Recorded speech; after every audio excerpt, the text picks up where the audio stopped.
Syiah, Khawarij, Mu'tazilah, Sunnah kayaknya gue. Iya. Urutannya gitu ya. Iya, awalnya ya dari Khawarij dulu. Khawarij, kemudian Syiah, kemudian aliran lagi, aliran Jabariyah gitu kan. Kurang top lah, kurang Iya, orang lah. karena awal dari aliran Jabariyah dan Qadariyah ini baru timbul aliran Mu'tazilah. Pakai rasional.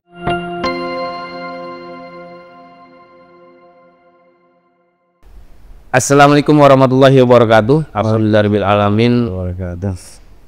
Saya kali ini kita kedatangan narasumber nih, Bapak Kiai Haji Salmin Hasim. Tetapi kalau orang Kapuk cengarnya Guru Maming. Nah, nama kecilnya Mami. Ini guru kita di acara podcast Ajan, namanya podcast Ajan. Ajan itu Ahlus Sunnah wal Jamaah An-Nahdiyah. Nah itu ada singkatannya. Karena kebetulan podcast produk dari Masjid Raya Kiai Haji Hasyim Asy'ari. Karena memang masjid ini fokusnya bagaimana mengembangkan, mensiarkan Islam Ahlus Sunnah wal Jamaah. Kiai, kita nih ngomong masalah paham nih Kiai. Ya, paham yang kayaknya dari dulu sekarang masih ada nih. Paham Ahlus Sunnah, paham Khawarij, dan paham Mu'tazilah. Itu kayaknya paham, kayaknya masih ada sekarang kayaknya paham nih, walaupun agak sama-samar sama mereka. Ya. Tapi sebelum itu Kiai, profil Kiai dari usaha dan mana tuh sekarang sampai jenggot putih sekarang kayak gitu Mas. Kiai. Assalamualaikum warahmatullahi wabarakatuh. Salam. Bismillah, alhamdulillah, wassalatu wassalamu ala rasulillah Sayyidina Muhammadin Abdullah, la haula wala quwata illa billah, amma ba'du, wa ba'da tahiyya. Ya, saya mengerti. Siapa kita mau Pak Ketua? Apa ya? Agus aja Gus. Iya, Agus, Kiai Salim. Kalau melihat biografi atau background saya, mana ya? Saya madrasah ibtidaiyah, kemudian sanawiyahnya di Basmol, kemudian Basmol lah Hidayah sini. Iya, Hidayah, kemudian aliyahnya di Kiai Manarul. Nah, kemudian dari situ saya berangkat ke Jawa. Dari tahun 96 sampai 2003 saya di Jawa. Udah Jawa Timur udah kemana-mana. Ngapa di pengusaha aja Bang Ibrahim? Di Jawa Timur ya teman numpang ngopi aja. Numpang ngopi. Alhamdulillah sana ya akhirnya pulang-pulangnya seperti inilah. Tahun 2003 saya baru sampai Jakarta. Sehingga banyak orang yang nganggap saya itu udah kayak orang Jawa. Iya. Belum Betawi, orang Betawi ya. Ada orang Betawi. Sekarang apa guru? Kegiatannya apa sekarang? Oh, kegiatan sekarang ngajar, alhamdulillah, ngajar aja. Punya majelis dulu, punya majelis. Alhamdulillah, majelis dengan teman-teman semua. Kadang-kadang teman-teman mahasiswa juga banyak yang datang, maksudnya konsultasi lah, ngomong diskusi sama kita semua. Ya alhamdulillah.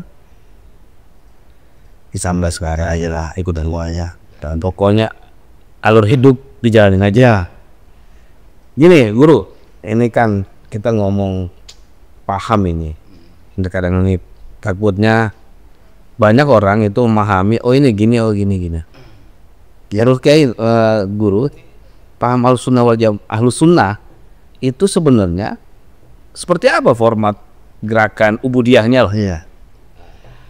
Kalau kita bicara masalah aliran-aliran atau paham itu nggak lepas daripada sejarah itu.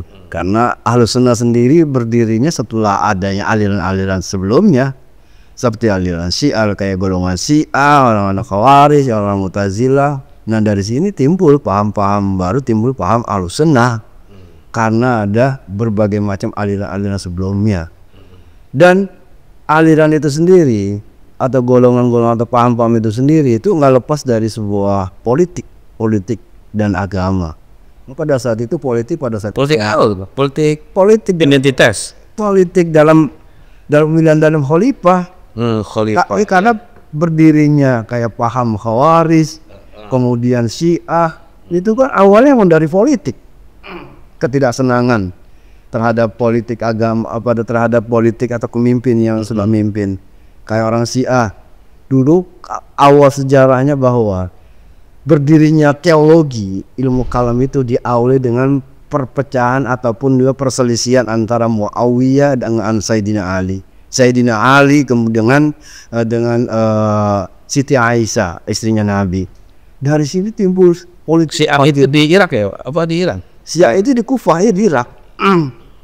Di Kufah. Umayyah. Dulu kan begini. Kita kembali ke sejarah dulu dah.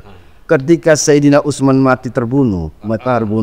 Nah kemudian keluarga Bani Utsmaniyah atau keluarga daripada Sayyidina Utsman itu menuntut pada pemimpin, yaitu selanjutnya Sayyidina Ali. Supaya diselidiki. Iya. Dituntutnya itu ada kecenderungan bahwasanya Sayyidina Ali ikut berperan dalam pembunuhannya Sayyidina Utsman. Nah akhirnya timbul polemik, padahal semuanya itu berawal dari politik. Karena bagi mereka orang Syiah bahwa yang pantas menggantikan kedudukan Nabi setelah Nabi meninggal adalah Sayyidina Ali. Maka orang-orang Syiah menguatkan dirinya dengan golongan Sayyidina Ali. Nah, konflik merucutnya itu ketika Sayyidina Ali menjadi khalifah. Perpecahan, peperangan terus terjadi. Dari perang Jamal, perang Siffin terus terjadi. Itu awal mulanya kalau nggak salah aliran Khawarij keluar. Iya, aliran Khawarij berseberangan politik dengan Sayyidina Ali. Dengan Sayyidina Ali. Dan itulah awal teologi. Awal teologi. Kenapa dikatakan awal teologi? Karena ketika Sayyidina Ali merestui ataupun mengiyakan arbitrase atau tahkim dengan Muawiyah, itu segolongan Sayyidina Ali ada yang setuju dan ada yang tidak. Yang setuju, yang tidak setuju itu kenapa? Karena pada saat perang Siffin itu Muawiyah itu sudah terdesak dengan kelompoknya Sayyidina Ali, dengan pasukan Sayyidina Ali, kan kayak gitu. Iya. Sudah terdesak. Sampai di salah satu sahabat yang ikut dengan golongannya Muawiyah namanya Amr bin As. Amr bin As itu seorang ahli strategi, seorang ahli siasat, seorang ahli politik gitu. Beliau tuh. Pokoknya apapun Amr bin As itu luar biasa. Zaman Sayyidina Ali. Zaman Sayyidina Ali, dan itu tuh ada pada zaman Nabi Muhammad juga. Sahabat Nabi. Sahabat Nabi, semua sahabat Nabi itu yang perang. Dan ketika melihat bahwasanya pasukan Muawiyah ini sudah terdesak oleh pasukan Sayyidina Ali, itu Muawiyah pintar karena dia ahli strategi siasat. Itu Al-Quran dia dijunjung di atas pedang. Ya kan? Dijunjung di atas pedang. Itu menunjukkan bahwasanya mereka minta berdamai. Gitu loh, minta berdamai atau arbitrase. Ketika melihat Sayyidina Ali melihat pasukan Umayyah dengan tombak di atasnya adalah Al-Quran, itu menunjukkan bahwa mereka minta damai. Akhirnya Sayyidina Ali dengan pasukannya itu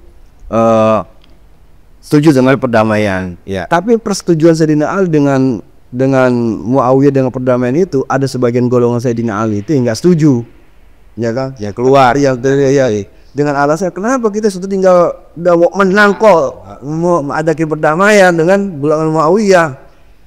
Akhirnya karena mereka nggak setuju dengan sikapnya Sayyidina Ali, dengan keputusannya Sayyidina Ali, kemudian mereka keluar dari golongan Sayyidina Ali. Saya disebut sekte Khawarij gitu. Artinya keluar dari golongan Sayyidina Ali. Dan dia emang hobinya takfir. Iya, dari zaman dulu mana kita takfiri itu mengkafirkan. Pokoknya golongan Sayyidina Ali dan Muawiyah semuanya adalah kafir.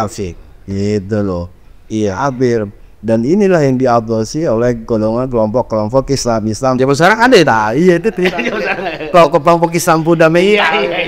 Islam yang garis keras. Kalimatnya kembali Quran hadis. Kembali Quran hadis. Padahal kita nggak pernah kemana-mana. Beginya terus seru balik gitu. Masya Allah. Itu aliran Khawarij seperti itu. Keras. Sampai mereka menghalalkan membunuh, gitu kan? Sampai Sayyidina Ali sendiri kan dibunuhnya oleh orang Khawarij. Begitupun dengan Muawiyah dan yang lain. Artinya jadi bukan ya? Syiah, Khawarij, Mu'tazilah, Sunnah kayaknya bukan? Iya. Urutannya gitu ya? Iya. Awalnya ya dari Khawarij dulu. Khawarij, kemudian Syiah, kemudian aliran lagi, aliran Jabariyah gitu kan. Kurang top lah, orang lah. Karena awal dari aliran Jabari dan Qadariyah ini baru timbul aliran Mu'tazilah. Pakai rasional. Zamannya Khalifah Al-Ma'un apa putranya? Zamannya Abdul Malik bin Marwan. Bukan zamannya Khalifah Malik bin Abdul bin Marwan. Anaknya Malik bin Marwan itu namanya siapa? Pokoknya bin Malik, dari putra daripada Malik bin Marwan. Nah itu baru pada abad pertengahan 2 Hijriah. Keempat setelah Harun Rasid bang salah itu. Iya, Harun Rasid ya. Iya, pada zamannya masih zaman Khalifah Harun Rasid yang jauh. Jadi nongolnya Mu'tazilah. Yang perdebatannya ini Quran makhluk apa khaliq atau Qadim. Qadim kudus apa Qadim. Itu gimana tuh Mu'tazilah kayak? Nah, Mu'tazilah itu kan dia berdasarkan rasionalis. Iya, rasional. Kenapa bisa dikatakan Mu'tazilah? Dulu nih ketika Imam Hasan Al-Basri, Imam Hasan termasuk adalah tabi'in besar. Iya. Karena beliau ngajinya sama sahabat. Kalau udah sahabat berarti dia termasuk tabi'in besar. Nah, ketika Imam Hasan sedang mengajar di Basrah itu Kufah. Di Basrah itu kan di masjid di daerah Basrah itu masjid-masjid itu ada halaqah nih di tiang ini Imam Hasan, di tiang Imam apa gitu. Ngaji itu beda-beda tuh. Tapi dalam satu masjid tapi berbagai macam ulama-ulama yang ngajar situ dengan murid-muridnya. Nah, kemudian ketika Imam Hasan mengadakan halaqah, ada pengajian seperti itu, mengajar di situ, salah satu murid yang bernama Wasil bin Atta. Nah, Wasil bin Atta ini nanya kepada Imam Hasan, "Tuan guru," katanya, "saya mau tanya bagaimana hukumnya orang yang beragama Islam, orang Islam, kemudian dia melaksanakan perbuatan mungkar, perbuatan kafir atau tidak pernah melaksanakan ibadah." Nah, kata Imam Hasan diam, nggak menjawab, karena kan ulama-ulama itu punya prinsip, dia nggak akan mereka itu nggak akan menjawab sebelum iya, dalam arti nggak mau asal jawab. Iya, nggak asal jawab. Padahal beliau udah tahu ya kan. Tapi sudah dijawab dulu sama Wasil bin Atta. Langsung dijawab oleh Wasil bin Atta bahwasanya orang yang seperti itu, orang Islam, kemudian tidak pernah melakukan ibadah, hanya berbuat maksiat, maka orang tersebut tidak ditempatkan di neraka dan di surga. Ada di mana? Manzilah bainal manzilatain, ada tengah-tengah. Maka dia golongannya adalah golongan manzilah bainal manzilatain. Jadi manzilah bainal manzilatain itu antara surga kagak dan neraka kagak. Itu Mu'tazilah.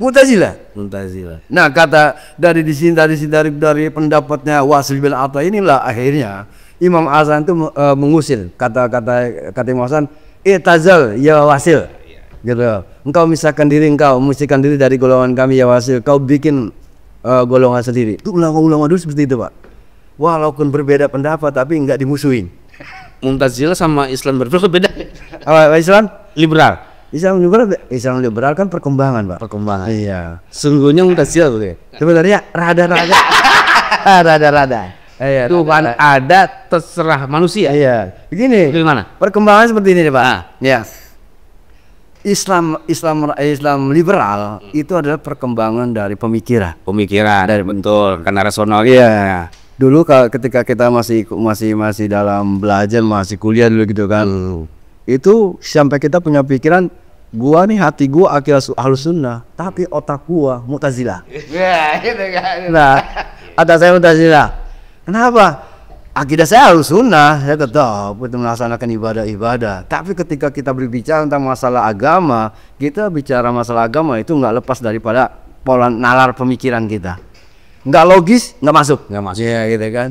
Nah, inilah yang berkembang pada saat itu, pada zamannya Mu'tazilah itu, bahwasanya mereka itu menafsirkan ayat itu. Kan ada golongan salafus sholihin, ada golongan ahlul hadis.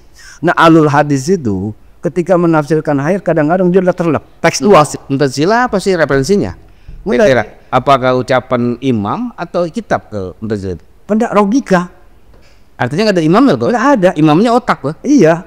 Dia mengandalkan pemikiran aja. Logikanya didulukan. Mu'tazilah tuh. Makanya orang Mu'tazilah itu pintar-pintar, Pak. Orang Mu'tazilah pintar-pintar. Seperti halnya orang-orang sekarang itu mengerucutnya kepada orang-orang liberal lah gitu kan, yang dulu kan dibangun oleh Mas Ulil, Gus Ulil itu. Iya. Dia kan pendiri JIL itu, Jaringan Islam Liberal itu. Oke. Dan saya pernah hampir masuk sana dengan mikir Sekarang tapi iya. udah balik. Iya, tapi luar biasa. Sekarang ngaji sekarang ya Iya, Udin. Tapi luar biasa pemikiran mereka itu. Mereka luar biasa, saya akui. Ketika Islam pada tahun 2000-an, 2000 lah, 1999 2000 itu pemahaman agama luar biasa, Pak.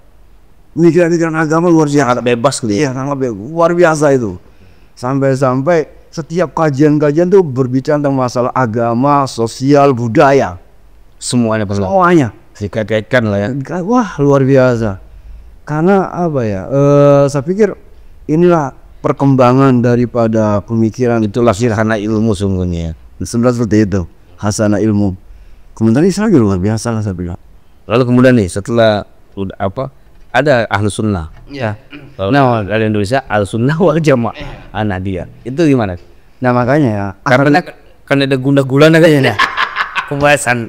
Sebenarnya Ahlus Sunnah wal Jamaah kan yang dibangun oleh Abu Hasan Al-Asy'ari, saya dari Abu Hasan Al-Asy'ari. Itu kan beliau itu bukan punya pendapat sendiri, tapi merujuk pada sahabat, yaitu sahabat Sayyidina Umar dan Ibnu Abbas. Kenapa merujuk pada sahabat Sayyidina Umar dan Ibnu Abbas? Karena ketika politik antara Sayyidina Ali dan Muawiyah, Sayyidina Ali dengan Siti Aisyah itu sedang gencar-gencarnya, itu cuma Sayyidina Umar dan Sayyidina Ibnu Abbas itu yang nggak mau terjun, nggak mau ikut campur, netral deh. Ya nggak mau ikut campur. Nggak, Sayyidina Ali kagak, Muawiyah kagak, Siti Aisyah juga kagak. Netral ya beliau itu. Nah, rujukan Abu Hasan Al-Asy'ari itu kepada mereka berdua, Sayyidina Umar dan Sayyidina Ibnu Abbas, yang nggak mau ikut langsung terjun dalam politiknya atau Sayyidina Soeharto maksudnya? Iya, enggak, putranya Sayyidina Umar. Oh ya. Putranya Ibnu Umar, Sayyidina Ibnu Umar. Ya, Sayyidina Ibnu Umar itu ya sama Ibnu Abbas itu nggak mau ikut terjun politik langsung, nggak mau ikut golongan ini golongan itu, enggak, netral aja beliau. Ya, netral. Nah ini ya yang menjadi rujukannya Abu Hasan Al-Asy'ari kepada sahabat Sayyidina Ibnu Abbas dan Ibnu Umar. Itu luar biasa. Dan pengikut Ahlus Sunnah paling banyak di Indonesia. Paling banyak di Indonesia. Karena apa karena budayanya bersama dengan enggak juga. Oh, iya. Ya enggak juga seperti itu ya. Karena pemikir Ahlus Sunnah itu kan begini. Mereka wahyu itu bisa dinawarkan atau bisa diinterpretasikan atau ditafsirkan melalui akal. Siapa nih? Sungguh Ahlus Sunnah, ya kan, melalui akal. Tapi golongan-golongan lain kan enggak. Gimana? Untuk Ustaz, wahyu bisa ditafsirkan melalui akal. Akal itu contoh ya, jadi akal itu bisa menguatkan wahyu. Ya kan, bisa menguatkan wahyu. Contoh. Ya begini, karena berawal dari pemikiran orang-orang Mu'tazilah yang bersifat logika gitu, hanya bersifat logika bahwa Tuhan ya Tuhan. Kemudian ketika ini mengatakannya tangan ya tangan, kata orang-orang logikanya manusia, logikanya orang-orang aliran Mu'tazilah. Nah, tapi orang Ahlus Sunnah ketika ada wahyu, ini ayat Quran atau wahyu lah, firman Allah seperti ini mengatakan bahwasanya yadullaha fawqa aydihim, tangan Allah artinya yadul tangan, fawqa di atas tangan mereka. Dan Ahlus Sunnah itu tidak menginterpretasikan ayat ini tidak dengan secara tekstual. Kalau letterlek seolah-olah Tuhan itu punya tangan. Maka akalnya ini berpikir untuk menerjemahkan teks itu. Dalam bentuk apa tuh? Fikih? Dalam bentuk penafsiran. Iya. Sehingga Al-Quran itu bisa ditafsiri dan dengan ditakwil.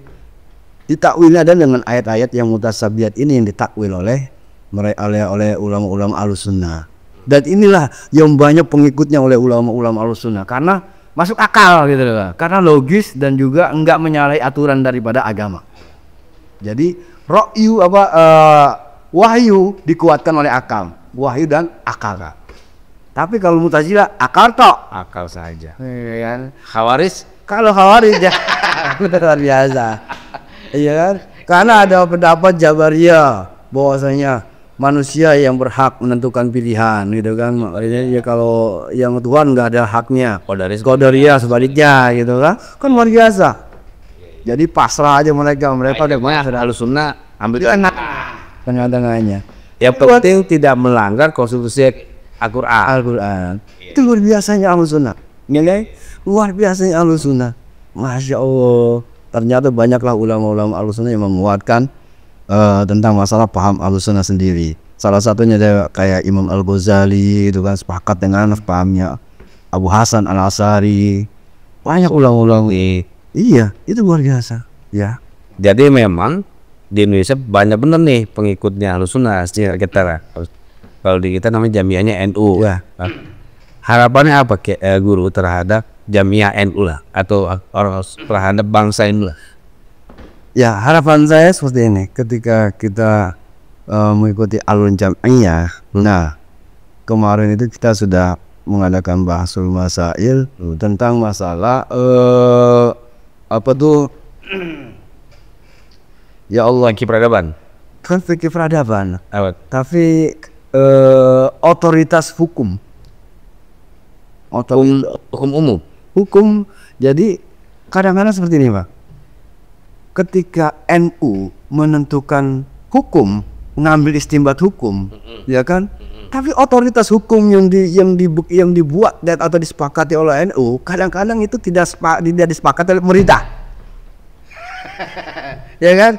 Nah, NU itu pengen otoritas yang disepakati oleh orang-orang NU itu kemudian menjadi rujukan atau merekomendasikan kepada pemerintah, sehingga pemerintah mengisbatkan bahwasanya hukum ini berlaku. Gitu. Akhirnya hukum, otoritas hukum yang produk NU itu hanya sebagai ikhbar. Ikhbar itu hanya berlaku buat kalangan Nahdliyin. Gitu ya. Ada kalangan Nahdliyin ya. Hanya pengetahuan saja. Pengetahuan aja. Hanya ngabarin doang gitu kan. Iya. Tapi isbatnya kan semua ada di pemerintah, Pak. Pemerintah. Nah, makanya kemarin itu pengennya produk-produk hukum yang dibuat oleh NU itu menjadikan rekomendasi pemerintah. Jadi pemerintah itu merekomendasikan hukum ini kepada orang-orang NU. Gimana hukumnya nih? Baru dibahas oleh orang NU, dia seperti itu putusin, baru diisbatkan oleh pemerintah. Ini kan kadang-kadang kagak. Kadang-kadang NU sendiri, orang-orang sendiri telat ngambil keputusannya. Udah kalah sama orang sebelah itu kan keputusan seperti ini. Iya. Tapi memang orang NU ketika mengambil sebuah keputusan itu luar biasa. Kalau kan alun-alun asal kelakon. Iya. Maka ketiga lu. Asal kelakon. Tapi emang diakui bahwasanya produk yang dihukum yang diambil keputusannya oleh orang-orang itu tuh luar biasa. Karena nggak sembarangan, gitu kan? Banyak marojija, banyak rujukan referensinya. Tapi kalau produk-produk ulama organisasi-organisasi lain masih bisa dipertanyakan lah.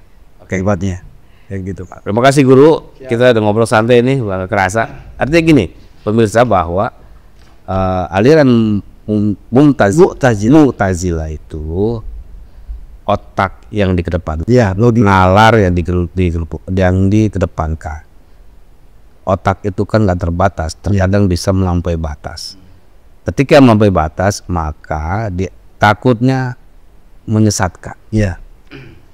Yang kedua, Khawarij itu memang ada pada zaman Khalifah Sayyidina Ali bin Abi Thalib.